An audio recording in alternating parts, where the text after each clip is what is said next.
Hi, welcome to our channel of IGNOU audiobooks, Indira Gandhi National Open University, School of Interdisciplinary and Trans-Disciplinary Studies, SOITS, Master of Arts, MA in Folklore and Culture Studies, MAFCS. Second year, MFC 007 Theories and Pedagogy of Folklore. Block 1 Polygenetic Theories of Folklore. Unit-4 Romantic Nationalism and Formation of Indian Regional Identities. 4.0 Objectives. After going through this unit, you will be able to understand the concept of nation and nationalism. Know the difference between national identity and regional identity and the formation of regional identities in India. Explain the meaning of Romanticism and Romantic nationalism, and understand that folklore played an important role in preserving the narratives of German, Finnish and Indian nationalism. 4.1 Introduction. The formation of human identities, be it a folk identity, national identity, or regional identity, comes within the broad spectrum of polygenetic theories. As suggested by the name, polygenetic theories is the opposite to monogenesis theories, implying that there are multiple ways to derive the theories of human origination. And ipso facto, or the very fact that the formation of human identities is on the basis of language, culture, folklore, etc., also referred to as multiple origin theories. Polygenetic theories imply that the pigeons and creoles of the world did not evolve from a common ancestor or proto-pigeon but rather developed separately from one another with different starting points. Structural similarities are thus the result of parallel but independent developments of the world's pigeons and creoles. http://www.louos.de file.php. Hummel, 2000, explained that a pigeon language develops in a situation where different groups of people require some means of communication but lack any common language and thus formed a contact language. For example, some pigeon languages came into existence between masters and slaves on former European-owned plantations in the Caribbean, or between slaves themselves, who were often separated from others of their linguistic group to lessen revolts. A Creole language arises when a pigeon becomes the mother tongue of a speech community is developed mostly because the speakers of a pigeon are put in a position where they can no longer communicate by using their mother tongues. Secondly, a pigeon becomes so useful in a community that it may be expanded and used even by people who share a mother tongue. Ibid. Closing parenthesis. The rationale of polygenism of human origins and identities, when transported to folklore, implies that folklores of the world do not originate from the same source, as we have diverse folk, national or regional identities that have developed at various places and times.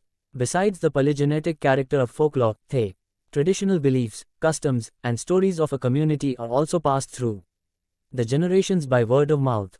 Hence, a body of popular myths or beliefs relating to a particular place, activity, or group of people also played an important role in catalyzing the spirit of nationalism and in preserving the narratives of nationalism. We shall learn this in the following discussions. Prof. Strobel wrote, "If we want to walk safely into the future, then we will have to walk upon the firm soil of our folklore." In the following case, we shall try to understand that folklore had played a tremendous role in catalyzing the German, Finnish, and Indian national consciousness and in preserving the narratives of their nationalism. Nationalism in India has often caused the creation of strong regional identities that consisted of regional identities, marginal in the national sense. This political and cultural freedom, that is often vividly captured in the folklores. This will be also determined in this unit. 4.2 Concepts of Nation and Nationalism. Nation and nationalism are two different concepts but with undeniable relationships between them. Many tend to build the interrelationships between the two concepts predominantly from a political perspective, even though various other perspectives like cultural, linguistic, religious and economic, all are an intertwining part of the discourse. The term nation, which stems from the Latin verb nasci, meaning to be born, refers to a relatively large group of genetically unrelated people with high solidarity. Hector 10-11. The past traditions of a nation have been articulated in terms of history, culture, language, folklore, territory or religion to demonstrate its antiquity and continuity. States Karna 75. Nations, therefore, always give a distinct identity to a group of people from certain other groups. It is a relatively large and territorially concentrated ethnic group with a sense of common history and a putative homeland. Hector 19. Nation constitutes a subset of ethnic groups. They are territorially concentrated. ethnic groups, like the Quebecois and the Kurds, rather than ethnic groups, like American Jews, Algerians in France, who are spatially dispersed in each state. Ibid.14. However, this definition of nation is just one aspect, in precise terms. The political aspect of the concept of nation, as concluded by Hugh Seaton Watson. They devised the scientific definition of the term nation even though the phenomenon of it has existed and exists, cited in Anderson 3. Keeping in mind that there can be no universal definition of the term nation, Anderson 6, nation is as an imagined political community because the members of even the smallest nation will never know most of their fellow members, meet them, or even hear of them, yet in the minds of each lives the image of their communion. Anderson further stated that all communities larger than primordial villages of face-to-face contact, and perhaps even these, are imagined. He shows that nations were not the determinate products of given sociological conditions such as language or race or religion, they had been imagined into existence everywhere in the world. 183, cited in Karna 79, some scholars like Ernest Renan further argue that nations are not something eternal. Rather they depend on a constant popular affirmation and reaffirmation. A nation's existence is a daily plebiscite. Cited in Pekara 24. In other words, the concept of nation is dynamic and not perennial. Nation is a named community of history and culture, possessing a unified territory, economy, mass education system and common legal rights. Smith 334. However, apart from the elements such as history, culture, common memories and glories, language, folklore and so on, that make a nation, another very significant feature of a nation is the subjective consciousness of oneness and the will of the people to be called and recognized as a nation. According to Radha Krishnan, a nation is not a juxtaposition of individuals. It is a society based on community of mind and union of heart. IGNOU 140. For instance, the will of the Swiss people to be united, despite their diverse languages, is a much more important fact than a similarity of language, often obtained by persecution. Renan, 171. Nationalism, on the other hand, is an ideological movement to attain and to maintain the autonomy, unity, and identity of the existing or potential nation. Smith 335. It is nationalism which engenders nations, and not the other way round, argued Ernest Gellner, cited in Karna 75. Unfortunately, in some cases, nationalism across the globe creates the factor that stimulates a strong feeling of dislike of other people, which sometimes led to ethnic cleansing and even genocide. Some examples of such instances are the Jewish Holocaust, ethno-national related violent conflicts in Bosnia, Kosovo, Sri Lanka, East Timor, Rwanda, Somalia, Northern Ireland, and Israel-Palestine, etc. Thus, nationalism is perceived as an ideology of unusual force, an instrument of political manipulation. Karna 76. It is popularly argued that nationalism, which is, above all being, political, is the attempt of culturally distinct people to attain political self-determination. Hector 6-7. Indeed, nation or nationalism is the most universally legitimate value in the political life of our time, stated Anderson 3. The mere existence of a nation that does not crave its own independent state apparatus poses no threat to the social order or has no necessary implication for nationalism. Hector 18. Hans Kohn opines that nationalism is first and foremost a state of mind, an act of consciousness, cited in Hector 11. Both the concepts of nation and nationalism again cannot be comprehended without connecting it to the institution of state. Seaton Watson, 1977, discussed that a state is a legal and political organization with the power to require obedience and loyalty from its citizens. A nation is a community of people whose members are bound together by a sense of solidarity, a common culture, a national consciousness of that particular state. A state embodies nations, and the aspiration for realizing such embodiment, wherein a nation would have its state, is nationalism. Seaton Watson, in his effort to rid the complexities surrounding the term nationalism, gave two meanings. The first is a doctrine about the character, interests, rights and duties of nations. The second meaning is an organized political movement designed to further the alleged aims and interests of nations. He further stated the two most important aims of nationalism movements have been independence, the creation of a sovereign state in which the nation is dominant, and national unity, The incorporation within the frontiers of this state of all groups which are considered, by themselves, to belong to the nation. 4.2.1 National identity versus regional identity. Regional identity comprises a narrower and smaller concept in the face of the larger and broader national or international identity. In other words, when a regional identity is discussed vis-a-vis a nation-state or a country, then its concept is narrower and smaller than a national identity. However, it has a strong and distinctive flavor. Nonetheless, the formation of both these identities, national and regional, is based on geographical area, and depending on the area, regional identity can be quite broad. Someone could be from EU, ASEAN, SAARC regions. Or more specific, someone could be from southern India, northeast India, or central India, etc. In this section, by regional identity, we are looking within the national arena. In the national arena, regional identity or regionalism always forms a smaller part of the nation-state, marked by homogeneity in terms of language, culture, religion, and community of economic and other interests. Kumar 120. Regionalism in India is deeply rooted in its manifold diversity of languages, cultures, tribes, religions, communities, etc. 121. National identity is based on specific features, culture, tradition, language, religion, and politics of a particular nation-state or country. Regional identity can never be discounted, as it has its own uniqueness and flavor that leads to the larger national flavor. It is through the social process that the ideology of nationalism was spread, the composition of its bases determined, and the functioning of its cultural symbols handled. Representations of national and regional identity often focus on certain strong characteristics and customs associated with the nation-state or region. Representations of the region can include the costume or dress, accents and dialects, folk customs, etc. of a particular place. M.N. Karna, 90, has defined a region as a geographical unit with two broad facets which can be identified as the physical and the social. The first has existed since the beginning of time, the second has acquired its shape through thousands of years of human history. A region is located between a community and a nation-state, and although the geographical distinctiveness is a significant determinant of a region, this is indicative that a region may also be identified in cultural, linguistic, economic, and administrative terms. Karna 90. J. Paul, 2001, also discussed at length that regional identity is located between the national and the local level, and thus it is a kind of spatial identity on a certain scale called the meso-level.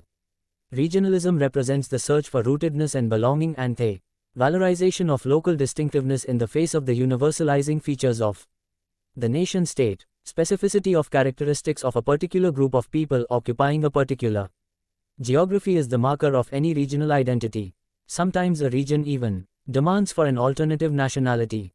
In the concept of regional identity, the feeling of we and other sometimes become identified.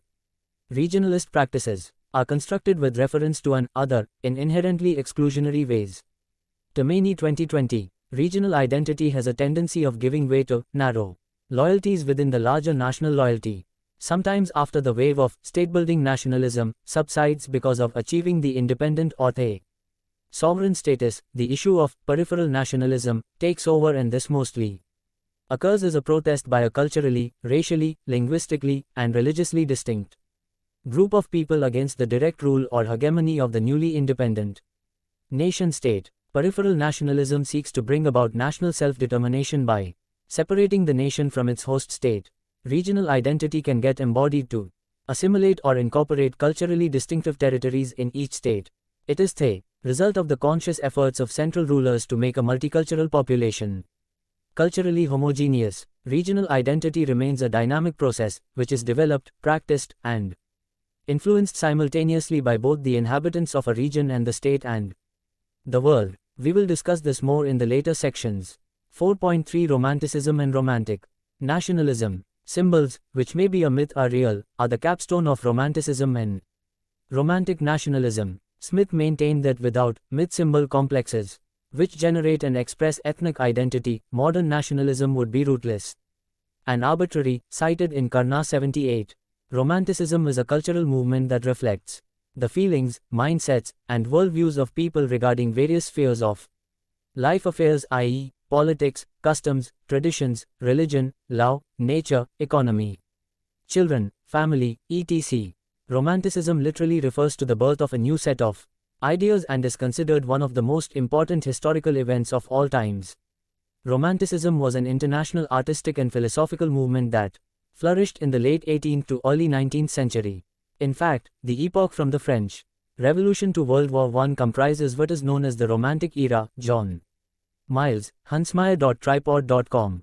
Romanticism began in Western Europe in the middle of the 18th century in the work of artists, poets, and philosophers, and subsequently spread all over the world, changing how people look at nature, children, love, sex, money, and work. Romanticism is best understood as a reaction to the birth of the modern world, within some of its key features of industrialization, urbanization, secularization, and consumerism.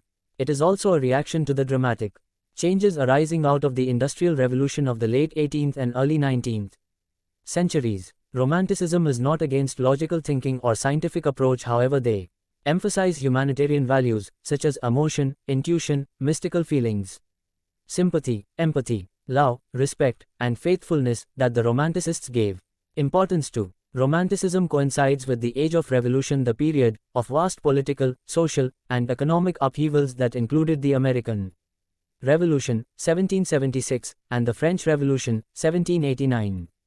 Inspired by the energy of the revolutionary events, Romantic writers consciously set out to transform not only the theory and practice of their art but the very way in which we perceive the world. Grounded on creative imagination and idealism, Romanticists through their work describe the world not as it is but how it could be. For the Romantics, art does not reflect the world outside, it creates a world within. Consequently, Romantic poetry is often lyric poetry, and we can assume that the speaker in each poem is either the poet himself or someone who represents him. Romanticism rejects the status quo of the world and sees the emphasis on rules and order to be personally, politically, and artistically limiting. Romantic art is an art of defiance that emphasizes boldness, energy, eccentricity, and experimentation. Romanticism is thus apolitical. It is not a war or a piece of technology or a political event. It is a movement in the arts and literature that originated in the late 18th century, emphasizing inspiration, subjectivity, and the primacy of the individual. However, when nationalism became the product of imagination for the Romantics, as in Romantic nationalism, Romanticism became a force of political movement. Joe Pleasant, 20, defined Romantic nationalism as the celebration of the nation, defined by its language, history, and cultural character, as an inspiring ideal for artistic expression, and the instrumentalization of that expression in ways of raising the political consciousness. Artistic expression in the form of folklore acts as a reservoir of the narratives on nationalism. In fact, folklore has been used as a tool to imaginatively recreate the glory of one's history, one's cultural roots, and such a recreation in the world of bondage often ignited the spirit of nationalism, for example, German nationalism, Finnish nationalism, and Indian nationalism. The term Romantic nationalism indicates that nationalism could be one key aspect in the realm of Romanticism, and it resulted from the interaction between cultural production and political thought. In fact, the connection between Romanticism and nationalism was usually seen as a situational one. The two arose simultaneously, concurrently, in one specific part of the world at one historical moment, and therefore unavoidably shared common features, interactions, and cross-currents. Liaison 10. The Romantic nationalist nexuses became an analytical lens or conceptual framework for research most predominantly in the 1980s and 1990s. Culture is the implication of Romanticism, since culture is understood as a historically situated and historically variable praxis of communicated ideas, and as nationalism is woven on such communicated ideas, consequently, Romanticism formed an easy connection with the concept of nationalism. Liaison 11. Language is another important implication of Romanticism. In Romantic nationalism, culture and language occupy a prior position to the reasoning of constitutional rights, religion, or historical inheritance. Romanticism believed in emotions, intuitions, and mystical feelings over reasoning and science, and tries to evoke feelings of a common past and shared heritage, thus opening the way for the formation of nationalist spirit, particularly for those groups of people, for example like India, who were under the bondage of a foreign rule. We shall Discuss this in the following sections. 4.3.1 German Nationalism. The earliest origins of German nationalism began with the birth of Romantic nationalism during the Napoleonic Wars when pan-Germanism started to rise. German nationalism, which is an ideological notion that promotes the unity of Germans and German speakers into one unified nation-state, became an important political force in response to the invasion of German territories by France under Napoleon. From the late 19th century, many pan-Germanist thinkers, since 1891, organized in the Pan-German League, had openly adopted ethnocentric and racist ideologies, and ultimately gave rise to the foreign policy Heim ins Reich, meaning back home to the Reich, pursued by Nazi Germany under Austrian-born Adolf Hitler from 1938, one of the primary factors leading to the outbreak of World War II. Prof. Strobel wrote, "If we want to walk safely into the future, then we will have to walk upon the firm soil of our folklore," cited in Kamenetsky 223. But such interpretation of folklore could easily lead to chauvinism and ethnocentrism. For instance, German nationalism, the movement that considered the non-Aryan race as inferior to the superior and pure-breed Aryan German race, subsequently led to the horrific Jewish Holocaust. German nationalism aimed at purging Germany of the cultural influence of the outsiders or other races like the West and most particularly the Jews. By race, the Nazi Germany referred more to the set cultural criterion rather than biological criterion. Kamenetsky 226. Folklore connects strongly to the cultural roots of a particular race or community. Through the collection of various folklores, German nationalism tried to construct the life of peasantry as the cultural source of the German Aryan race. Kamenetsky 228 commented that since the Romantic movement, folklore had always paid much attention to the peasant as a natural source of information concerning traditional heritage. On various occasions, Hitler, by consciously cultivating the peasant heritage of the Nordic Germanic ancestors, called the peasant the cornerstone of the whole nation, who had preserved the primary culture, namely loyal racial folklore at its very best. Kamenetsky 228, 234. By relating the spirit of nationalism to that of the Nordic Germanic peasant life world, Nazi Germany expressed the slogan, blood and soil, indicating Nazi Germany's ideal of a racially defined national body, blood, united with a settlement area, soil. According to Christa Kamenetsky, folklore was used as a political tool in Nazi Germany when the National Socialist Party Weltanschauung decided to lopsidedly focus on it to serve ideological usefulness to the party. They took to the folklore with Nordic Germanic symbols. Germany under Adolf Hitler persistently tried to revive the German folklore in his quest for cultural unity and to make folk a permanent concept. In short, Germany under the Nazi tried to establish confidence in its native culture by linking the concept of peasant folklore with that of national unity. Johann Gottfried von Herder's argument that oral poetry was the loftiest expression of a people's character prompted the idealization of the German nation. The voice of the people thus became the voice of God, and God was to be conceived of as German. Kochiner 181-182, cited in Coam 90. Such superior and ulterior feeling of the German is captured in their concept of folk and Volkisch movement. In fact, Romanticism in Germany in the late 18th century to early 19th century contributed to the rise of German nationalism and helped its people to feel proud of their country. Leersen 11. The German word folk is considered the first cousin of the English folk. The German concept of folk, people, nation, or race has been an underlying idea in German history since the early 19th century. Inherent in the name was a feeling of superiority of German culture and the idea of a universal mission for the German people. The folk-related words created a sense of belonging, an us and a not us. This is also called the Volkisch movement. A German ethno-nationalist movement became active from the late 19th century through to the Nazi era, with remnants in the Federal Republic of Germany. Despite the previous lower-class connotation associated with the word folk, the Volkisch movement saw the term with a noble overtone suggesting a German ascendancy over other peoples, erected on the idea of blood and soil. Inspired by the one-body metaphor, and by the idea of naturally grown communities in unity, it was characterized by organicism, racialism, populism, agrarianism, romantic nationalism, and because of a growing exclusive and ethnic connotation, by antisemitism from the 1900s onward. During the period of the Third Reich, Adolf Hitler and the Nazis believed in and enforced a definition of the German folk which excluded Jews, the Romani people, Jehovah's Witnesses, homosexuals, and other foreign elements living in Germany. Their policies led to these undesirables being rounded up and murdered in large numbers in what became known as the Holocaust. The purity of the biomystical and primordial nation theorized by the Volkish thinkers began to be seen as having been corrupted by foreign elements, the Jews, and therefore justified the Holocaust. The movement combined sentimental patriotic interest in German folklore, local history, and a back to the land, anti-urban populism. The concept of folk has a much more complicated and deeper meaning than its English equivalent concept of folk. It strongly emphasizes the superiority and purity of the Aryan race or German race.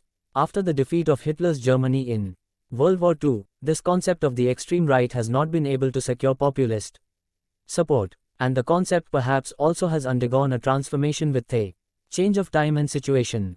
For instance, today, German Chancellor Angela Merkel is of the opinion that the term folk includes all the inhabitants of Germany and does not confine only to the so-called pure-breed Germans. 4.3.2 Finnish nationalism.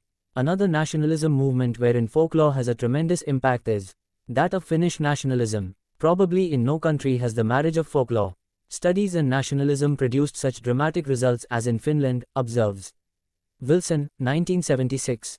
The most particular influence was that of an epic based on folk poetry, Kalevala, the work of Elias Lönnrot that was published in 1835.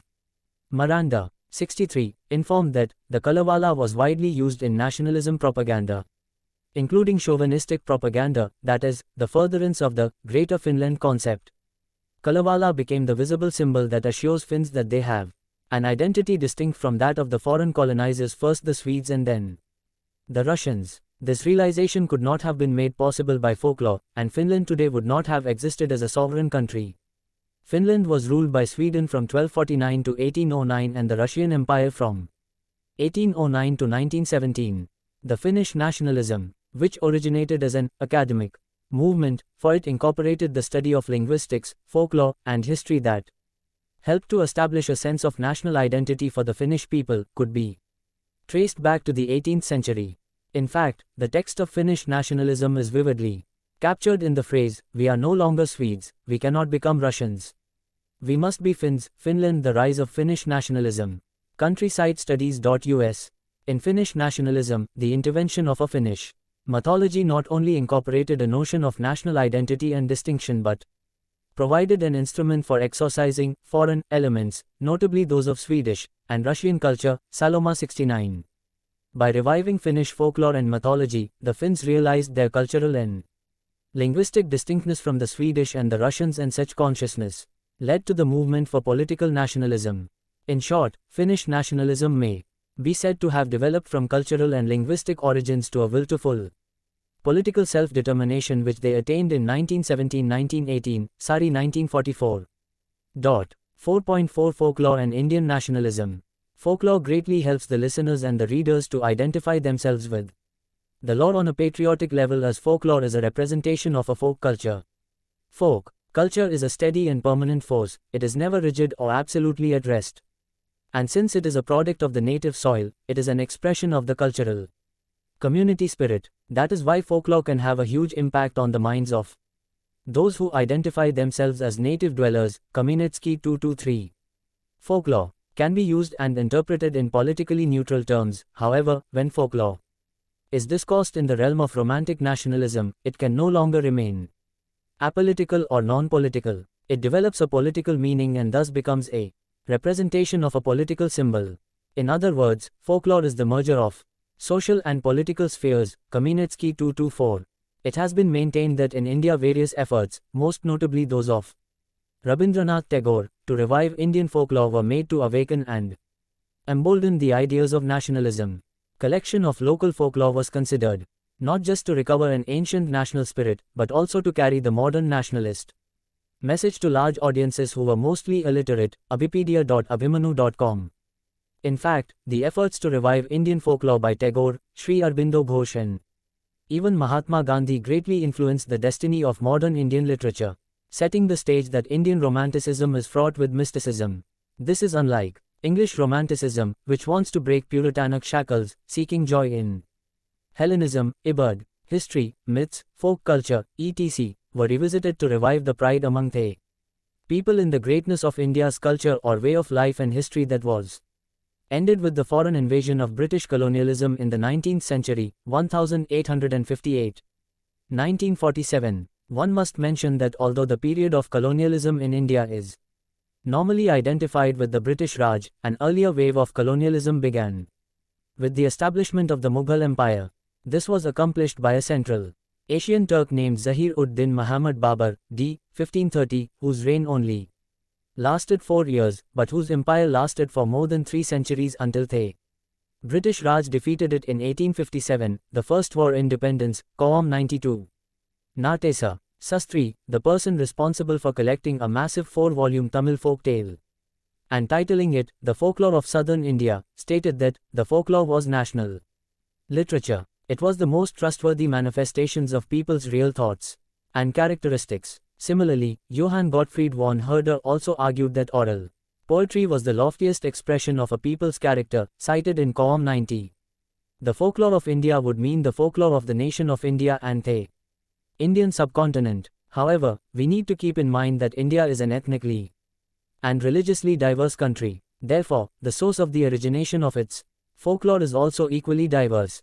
Although India is a Hindu-majority country, more than 80% of its population being Hindu, there is no single, unified, and all-pervading concept of identity present in it, except the broad Indian nation concept that binds and unites all the diverseness.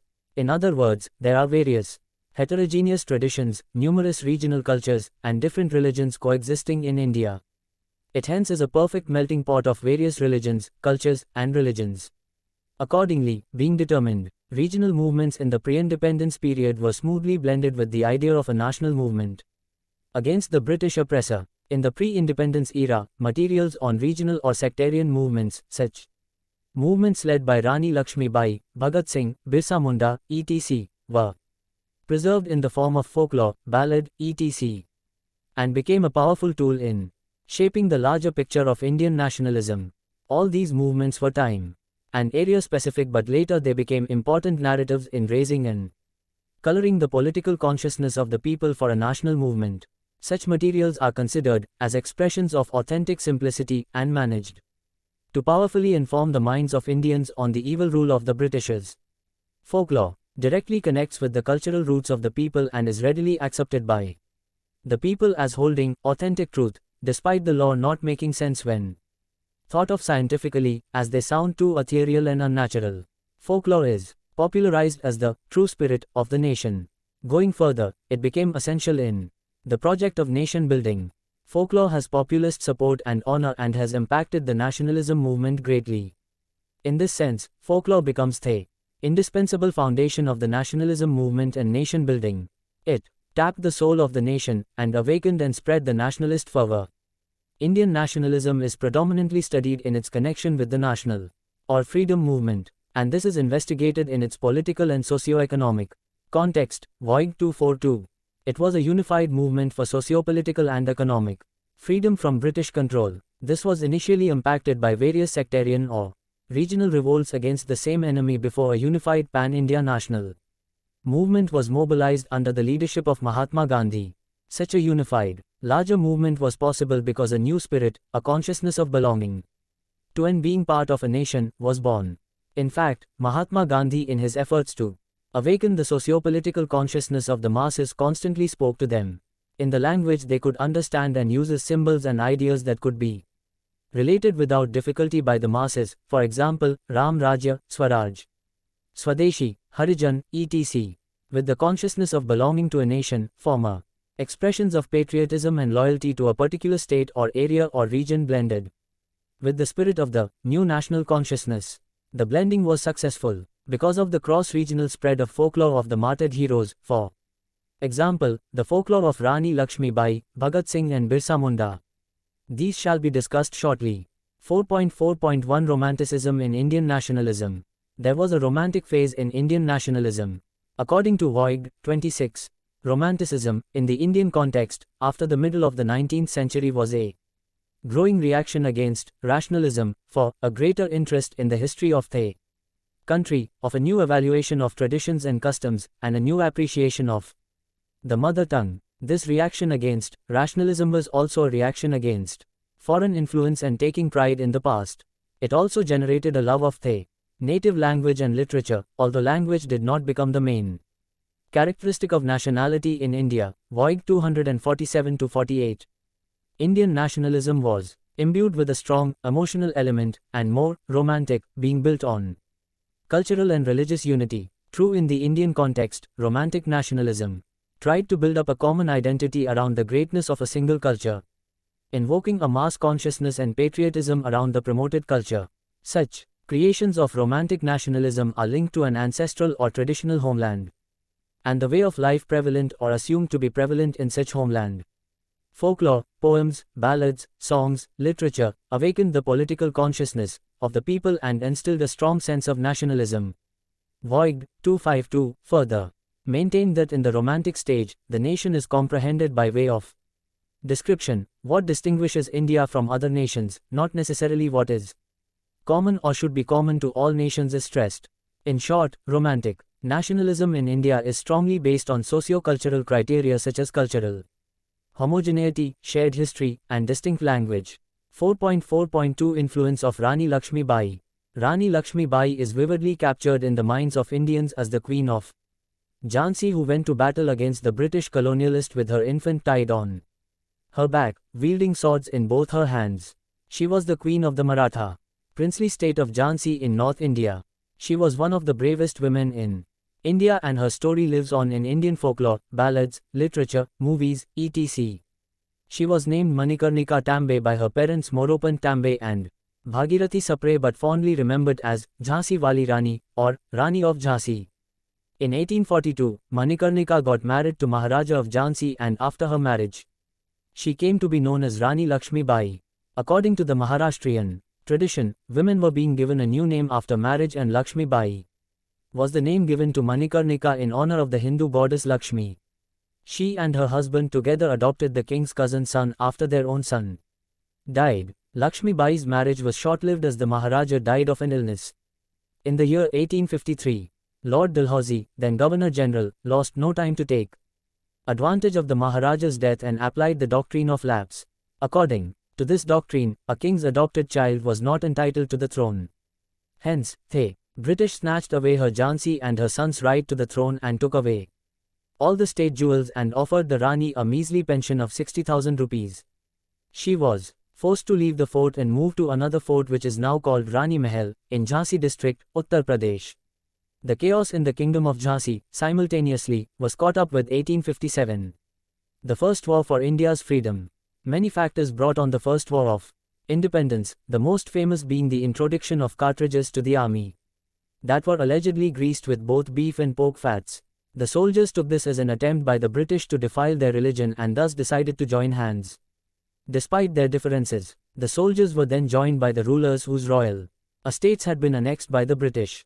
Reportedly, the Rani of Jhansi initially was not willing to join the war. However, she changed her mind and decided to go to war with all the resources she had. In 1858, as Sir Hugh Rose demanded the complete surrender of Jhansi, she accordingly became one of the leading figures of the war. In this war, the British proved too strong to be defeated and Rani of Jhansi lost, unfortunately. She first fled to Kalpi and then to Gwalior during the battle. She was eventually martyred, and her troops whisked her body away to keep her last wish of not having her body captured by the Britishers. She was cremated as per her wish at Phool Bagh in Gwalior. The narratives of the Rani of Jhansi still ring in patriotism. Even in the 21st century Indians, various statues of Lakshmi Bai are seen in many places of India like Gwalior, Thiruvananthapuram, Jhansi, Andaman, and the Nicobar Islands, etc. This indicates that the influence of her story that awakens patriotism is not limited just to North India. A women's unit of the Indian National Army was also named the Rani of Jhansi Regiment. In 1957, 2 postage stamps were issued to commemorate the centenary of the Indian Rebellion of 1857. Many novels, poetry, and films also narrated the Uncomplicated valorization of Rani Lakshmibai as an individual who was solely devoted to the cause of Indian independence. Furthermore, the Indian Coast Guard ship ICGS Lakshmibai has been named after her. All these accounts are living proof that the tales of what the Rani of Jhansi did for the independence of Jhansi and in general India lived on. Her fights resonate, even outside of Jhansi. Today, several patriotic songs and poems have been written about the Rani. The most famous of them all is the Hindi poem entitled Jhansi Ki Rani, written by Subhadra Kumari Chauhan. For Marathi people, there is an equally well-known ballad about the brave queen penned at the spot near Gwalior, where she died in battle, by B.R. Tambe, who was a poet laureate of Maharashtra, and from her clan. Today, cutting across regional identities and the simultaneous differences, Lakshmi Bai is a symbol of bravery, patriotism, respect for the woman, perseverance, generosity, and fierce resistance to British rule. She was the queen of a small state, but the empress of a limitless empire of glory. In the rebellion of 1857, she assembled 14,000 rebels, troops and organized an army for the defense of the city of Jhansi. Of this, reportedly only 60 survived. Often tagged as India's Joan of Arc, Michael White in 1901 wrote the novel Lakshmi Bai, Rani of Jhansi, the Jeanne d'Arc of India, depicting the Rani in a romanticized way. The queen became an icon of the Indian independence movement. Her story became a beacon for the upcoming generations of freedom fighters, and her legacy lives on today, immortalized in several Indian songs and folklore, poetry, school textbooks, TV serials, etc., continuing to inspire generations. 4.4.3 Influence of Birsa Munda. Popularly remembered as the true native folk revolutionist, Birsa Munda was a tribal folk hero and a freedom fighter hailing from the Munda tribe of The Chotnagpur Plateau area, who by the age of 25 was already considered God by his people. In the 19th century, Birsa Munda, by the age of 25, had already managed to forge a cultural and religious unity among the tribals in Bihar and Jharkhand, to act as the basis to resist and fight against British colonialism. Back then he was popularly known as Dharti Abba, or the Earth Father, who stressed the need of the tribals to take pride in their own culture and religion, to study their religion and not forget their cultural roots. He influenced his people to realize the importance of owning their land and asserting their rights upon them. He started a movement called Ulgulam, or the Great Tumult, through which he rallied the tribals to fight against the forceful land grabbing carried out by the British government, which would turn the tribals into bonded laborers and force upon them abject poverty. India Today, June 9, 2016. Munda strongly believed that forests and the forest produce belong to the natives of the soil, particularly the Adivasis. And through the Ulgulam movement, he sought to assert the rights of the Adivasis as the real owners of the soil, and the expulsion of Zamindars and the British. His movement that managed to bring other tribes like the Oraon and Khariyas on one platform with the Mundas was not just against the British, and to some extent the Zamindars, but also the ignorance in his community. He sought to rid the Munda community of tribal superstition, animal sacrifice and alcoholism. He also started the faith, Birseth, and it turned into a challenge to British conversion activities. Indian Express. The struggle led by Munda impacted hugely the enactment of the Chotnagpur Tenancy Act passed in 1908. The act, that was passed 80 years after his death, restricted the passing on of land from the tribal people to non-tribals. Today, Birsa Munda is fondly remembered as the founder of Jharkhand, whose folklore is still celebrated all over the nation and most particularly in the tribal regions of Bihar, Jharkhand and even parts of Karnataka and Orissa. He is the only tribal leader whose portrait hangs in the Central Hall of Parliament. Various Hindi movies Olegolan Ek Kranti, 2004, and Gandhi Se Pehle Gandhi, 2008, were based on his life. Ramon Magsaysay Award winner and activist Mahashweta Devi's historical novel, Aranyar Adhikar, Right to Forest, 1977, is based on Munda's life and his rebellion against the British Raj in the late 19th century. Outlook India Profile, 4.4.4 Influence of Bhagat Singh. Shaheed Bhagat Singh was an Indian socialist revolutionary whose acts of resistance against the British and execution at the mere age of 24 made him a folk hero of the Indian independence movement. Nikhil Rampal wrote about him as the freedom fighter everyone loves. Inspired by the Young Italy movement of Giuseppe Mazzini and Giuseppe Garibaldi, he founded the Indian Socialist organization, Naujawan Bharat Sabha in March 1926 and became its general secretary. He also joined the Hindustan Republican Association. Singh was a young man with a utopian vision of free India, whose sense of nationalism was very different from that associated with Lala Lajpat Rai, Mahatma Gandhi, and other stalwarts of the freedom movement, stated Bhaskar, The Indian Express. March 23, 2016.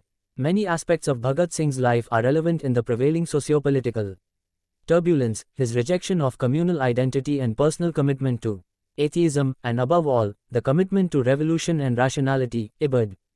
Jawaharlal Nehru wrote, Bhagat Singh did not become popular because of his act of terrorism but because he seemed to vindicate, for the moment, the honor of Lala Lajpat Rai, and through him of the nation. He became a symbol, the act was forgotten, the symbol remained, and within a few months each town and village of Punjab, and to a lesser extent in the rest of northern India, resounded with his name. He is one of the most revered figures in India who is celebrated today by all sides of the political spectrum. The youth of India still draw a tremendous amount of inspiration from Singh. In fact, he was voted the greatest Indian in a poll by the Indian magazine India Today in 2008, ahead of even Subhash Chandra Bose and Mahatma Gandhi. C. Udal Bhaskar referred to Singh as the original Shaheed or martyr.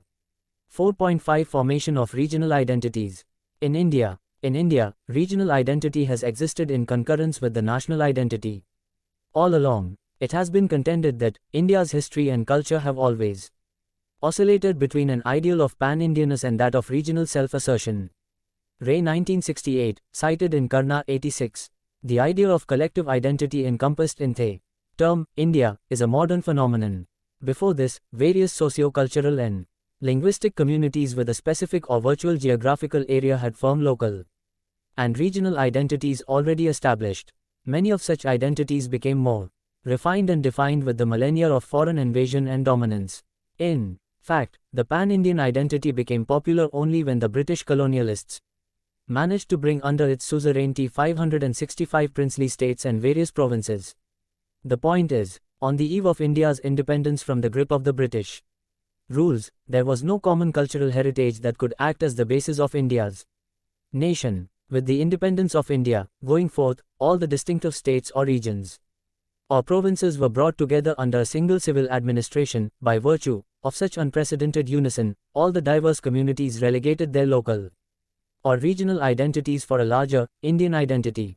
After this, the concept of Indian nation was popularized among the masses, particularly non-literate masses or rural people, through the language which they could understand, folklore and folk performances, the medium which the masses could easily understand and associate with. However, after the goal of identifying the diverse communities to the pan-India identity was accomplished with the successful transition of power to India from the British India government, the assertion of regional identity started gaining ground. Up till India's independence, the people willingly and patriotically assigned lesser importance to their local or regional identity and fought for national freedom from the grip of the British colonialists, the common enemy of all Indians, irrespective of region. R. Hudson, 2009, stated that regions may develop a structured coherence, generating a sense of regional identity and interest shared by a range of social groups and forces, expressed via a particular structure of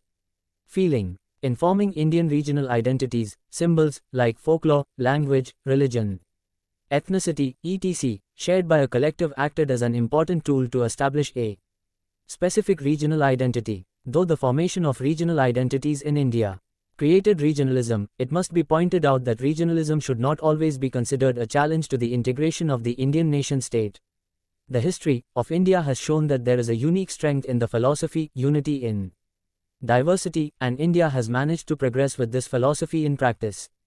Regionalism is the expression of a common sense of identity and purpose by people within a specific geographical region, united by its unique language, culture, language, etc. It is an ideology and political movement that seeks to advance the causes of regions. In a positive sense, regionalism encourages people to develop a sense of brotherhood and oneness which seeks to protect the interests of a particular region and promotes the welfare and development of the state and its people. In the Indian context, generally, the term regionalism has been used largely in the negative sense. We must keep in mind that the root of regionalism is in India's manifold diversity of languages, cultures, ethnic groups, communities, religions, and so on. These were encouraged by the regional concentration of those identity markers. Some selected studies out of the many formations of regional identities are as follows. 4.5.1 Southern India region. Although language did not become the main characteristic of nationality in India, it became one in the assertion of regional identity. For instance, after India's independence, many states have been created on a linguistic basis, and it started in the southern region. Karna, 84, holds forth that India is a nation sharply divided along linguistic lines wherein several linguistic regions have begun to compete to impair the sense of national identity. The idea of linguistic regions or states rested primarily on the premise that these linguistic groups are sub-nations. Indian Institute of Public Administration 1968b, 443, cited in Karna 85. Indeed, Indian nationalism has been deeply wedded to the question of regional languages, and this is indicated by the formation of linguistic states right after independence. The formation of linguistic states in India is based on the logic that language in India stood for and represented the culture, tradition, race, history, individuality, and finally, a sub-nation, and that each linguistic group must have a territory of its own, and that its territory was inviolate and could not be shared by any other linguistic group, stated the Linguistic Provinces Commission, IIPA 1968b, cited in Karna 86. To understand the southern regional identity, Telugu nationalism would be considered. It is considered the first leading example of cultural nationalism in independent India that culminated in the formation of Andhra state in 1953. The formation of the Andhra state opened the floodgates of regional nationalist aspirations in India to such a level that the leadership of India had to accept linguistic cultural homogeneity as the basis of restructuring the map of the Indian Union. Nanda 33, 4.5.2 Northeast India region. To the outsiders, the articulation of Northeast regional identity is not exactly based on language or culture but based on economic discrimination. However, within the region, there definitely exists the movement for various types of nationalism, like political nationalism and cultural nationalism, etc. Indeed, within the garb of the common economic discrimination, Northeasterners maintained a commitment to their respective state or community. For instance, the Naga people are engaged in the national struggle of their own, and their nationalism is not articulated based on a distinct language but based on a common Naga identity and a Naga homeland. Nanda 36, 4.6 Summary. Romanticism placed importance on emotion against reason, and it helped to create nationalism by creating a sense of a shared collective heritage and a common cultural past. As discussed above, it is a cultural movement that sought to develop a particular form of nationalist sentiment for a country under the bondage of foreign rule. Very often romantic nationalism, love for one's folk culture, folk religion, folk language, etc., paved the way to political nationalism, the desire for national advancement and independence. This is evidenced by some discussions on romantic nationalism in this chapter: German nationalism, Finnish nationalism, and Indian nationalism. In these countries, celebrating the concept of nation through folklore had led to the rise of political awakening. Folklore is well received with pride by its population, and therefore it easily creates political awareness among the people, knocking some powerful sense of patriotism in that it can even forge unity cutting across various regions and can even lead to security of a country. In this sense, folklore becomes the indispensable foundation of the nationalism movement and nation building.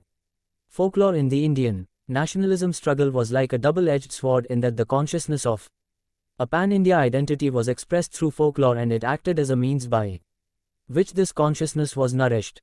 Since the British were the common enemy of India at the national or all-India level, therefore, any local or regional movement in rebellion against it came to resonate a national awakening. For example, the rebellion movements launched by Rani Lakshmibai, Birsa Munda, and Bhagat Singh had subsequently awakened and emboldened the spirit of nationalism at an all-Indian level. There was a romantic phase in Indian nationalism that is strongly based on cultural and religious unity. Nationalism was not a matter of the mind, it was a matter of the soul, not of thinking, but of feeling, stated Voigt, 247. That is why romanticism as a concept based on human emotions rather than reason can easily be blended with nationalism. A biased reading of Indian culture leads to the assertion for various regional, local, or sectarian demands. In the principle of unity in diversity, the regional identities in the country have adjusted to the reality of an Indian state. Karna 94. Folklore has been used as the tool to propagate the popular concept of some specific communities, creating a love for the diverse communities of India that has survived so far because of the application, respect, and honor of the principle of unity in diversity, of which tolerance is the wellspring. Thank you for watching. We will see you in the next video with the next chapter.